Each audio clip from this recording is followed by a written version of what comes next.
જૂનાગઢ ખાતે ખેડૂતોના મુદ્દાઓને લઈ બિનરાજકીય સંમેલન યોજાયું, જેમાં રાજકીય પક્ષોના હોદ્દેદારો હાજર રહી ખેડૂતોના પ્રશ્નોને લઈ લડી લેવા નિર્ધાર કરાયો।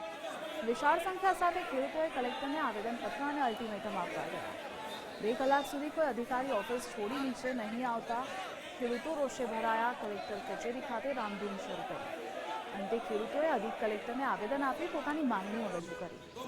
સંમેલનના 3 મુખ્ય મુદ્દાઓ જેવા કે ખેડૂતોનું 3 લાખ સુધીનું પાક ધિરાણ માફ કરવા, 2019 મંજૂર થયેલ પાક વીમો તાત્કાલિક જમા કરવા, ટેકાના ભાવે 125 મણ મગફળીના બદલે 200 મણની ખરીદી કરવી। જો આ 3 માંગણીઓ સ્વીકારવામાં નહીં આવે તો 12 દિવસ બાદ તમામ ખેડૂતો ગાંધીનગર કૂચ કરશે તેવી ચીમકી પણ ઉચ્ચારવામાં આવી।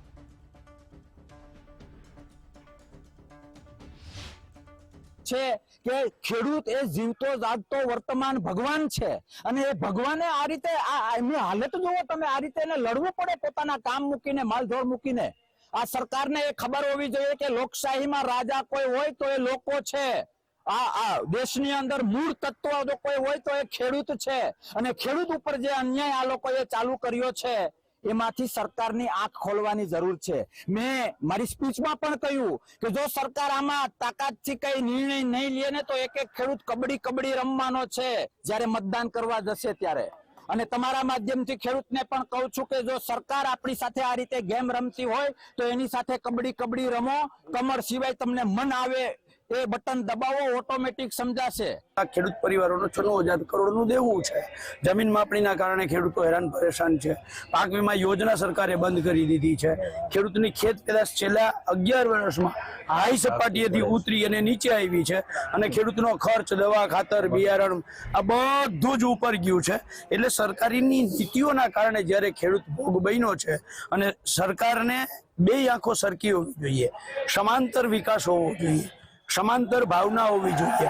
એ ખેડૂત હોય કે ઇન્ડસ્ટ્રીયલ હોય, પણ ઇન્ડસ્ટ્રીની અંદર સરકારે એક બાજુ આટલું બધું જતું કરે અને બીજી બાજુ ખેડૂત 7 સિઝનથી કમોસમી વરસાદ, અતિવૃષ્ટિ, વાવાઝોડાનો માર ખાતો હોય અને જ્યારે ખેડૂતને આપવાની વાત આવે ત્યારે 10,000 કરોડ રૂપિયા આપી અને એમ કે એક ઐતિહાસિક નિર્ણય છે। ગુજરાતને ગામડે ગામડેથી ખેડૂતોનો એક જ અવાજ છે કે આ માગણી સ્વીકારવામાં ન આવે તો 12 દિવસ પછી ગામડે ગામડેથી ગુજરાતનો ખેડૂત છે એક ટ્રેક્ટરો લઈને ગાંધીનગર તરફ કૂચ કરશે।